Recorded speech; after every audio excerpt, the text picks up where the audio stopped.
19 de maio. São Pedro Celestino, Papa, 1296. Pedro Celestino, eremita fundador e papa, nasceu em 1221 em Isernia, na província da Apulia. Tendo apenas 6 anos de idade, disse à mãe: "Mamãe, quero ser um bom servo de Deus."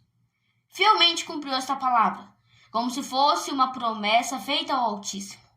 Apenas tinha terminado os estudos quando se retirou para um ermo, onde viveu 10 anos. Decorrido esse tempo, ordenou-se em Roma e entrou na ordem beneditina. Com licença do abade, abandonou depois o convento para continuar a vida de eremita. Como tal, teve o nome de Pedro de Morone, o nome tirado do Morro de Morone, ao sopé do qual erigia a cela em que morava. O tempo que passou naquele ermo foi uma época de grandes lutas, tentações e provações. As perseguições que sofreu do espírito diabólico foram tão pertinazes que por longos meses deixou de celebrar a Santa Missa e chegou quase a abandonar a cela. A paz e a tranquilidade voltaram, depois de Pedro ter confessado o estado de sua consciência a um sábio sacerdote. Em 1251 fundou, com mais 2 companheiros, um pequeno convento, perto do Morro Magela. A virtude e a santidade dos monges animaram outros a seguir-lhes o exemplo. O número dos religiosos, sob a direção de Pedro, cresceu de mês em mês, tanto que o superior, por uma inspiração divina, deu uma regra à nova comunidade, a que denominou Ordem dos Celestinos. Esta ordem, reconhecida e aprovada por Leão IX, estendeu-se admiravelmente e ainda em vida do fundador contava 36 conventos. Havia 2 anos que a igreja não tinha chefe. Este estado de coisas prometia durar muito tempo, em vista da impossibilidade dos cardeais chegarem a um acordo. Deus permitiu que a proposta de um cardeal fosse aceita e Pedro Celestino, ancião de 80 anos, foi tirado do ermo e colocado na cadeira de São Pedro. Inútil foi a resistência à fuga. Em 1294, deu entrada em Roma, como chefe da cristandade. Os cardeais convenceram-se em breve que não tinham sido felizes na escolha do supremo chefe. Quanto a Pedro, Veste teve a mesma convicção desde o primeiro dia de pontificado. Já em dezembro do mesmo ano, usando do direito que assiste aos papas, depositou a dignidade papal nas mãos dos cardeais e voltou para o ermo. Foi eleito Papa Bonifácio VIII.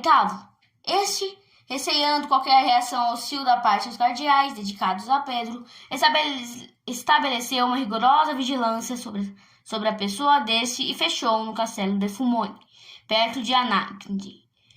Pedro, de boa vontade, se sujeitou a esta medida coercitiva e passou 10 meses, por assim dizer, na prisão. Por uma graça divina foi conhecedor do dia da sua morte, que predisse com toda exatidão. Tendo recebido os santos sacramentos, esperou a morte deitado no chão. As últimas palavras que disse foram as do Salmo 150. Todos os espíritos louvem ao Senhor. Já em 1313, foi honrado com o título de santo pela canonização feita por Clemente V. A Ordem dos Celestinos estendeu-se rapidamente pela Itália, França, Alemanha e Holanda. Estimada pelos príncipes, teve em todos os países uma bela florescência, até a grande catástrofe religiosa na Alemanha e a Revolução Francesa. Na Itália existem ainda poucos conventos da fundação de Pedro Celestino. Houve um tempo na vida de São Pedro Celestino em que, assustado por terríveis tentações e escrúpulos, o santo não mais ousou celebrar o santo sacrifício da missa. Entre as pessoas que se aproximavam da mesa eucarística, há 2 categorias, uma representada pelos tímidos e outra pelos audaciosos.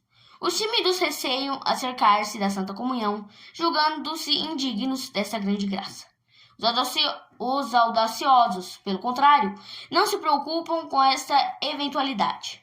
Fazem preparação rápida, rotineira e sem atenção alguma. Se estes pecam por excesso de uma falta familiaridade com Deus, os outros não são menos dignos de censura. A recepção frequente da Santa Comunhão, longe de fazer arrefecer na alma o fervor e a piedade, deve produzir-lhe um amor cada vez mais ardente a Nosso Senhor e despertar-lhe o desejo de tornar-se-lhe mais agradável por uma vida santa. Quem pratica a comunhão cotidiana com outras intenções, que não seja esse desejo firme e a resolução de desapegar-se cada vez mais dos pecados e defeitos, não faz dela o uso que Deus quer. A melhor seria que ele existisse de uma prática de quem nenhum proveito pode auferir e por cima ainda provocará a justa censura de outros, que não compreendem como possa ser compatível a recepção da Sagrada Comunhão cada dia, com a existência e permanência de defeitos, que exigem do próximo muita paciência para os aturar. Os outros devem lembrar-se de que ninguém é, nem pode ser digno de receber Nosso Senhor no coração. Não foi pela indignidade nossa que Jesus Cristo se decidiu a instituir este grande sacramento. Como entrou nas casas de pecadores e com eles comia à mesa, assim nos visita na Santa Comunhão, com o fim de ser o alimento da nossa alma e de proporcionar-lhe as graças de que necessita para sua santificação.